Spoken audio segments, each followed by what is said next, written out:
Greetings, welcome to another tutorial from How to Webmaster. Today I'm going to show you how to change your mouse pointer to make it bigger, smaller, or change the colors.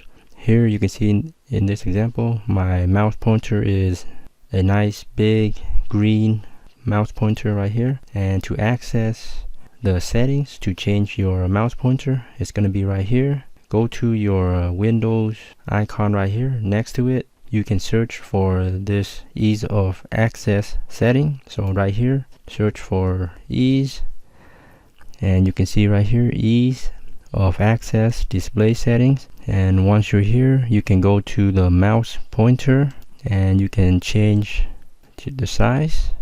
You can see you can make it really big, change the color if you want, and this makes it easier if you are recording videos with your computer so people can see your mouse pointer. So I highly recommend it. I hope this helps. Thanks so much, and be sure to subscribe to How to Webmaster for more tips, tricks, and reviews on useful apps and programs. Thanks again, and have a nice day.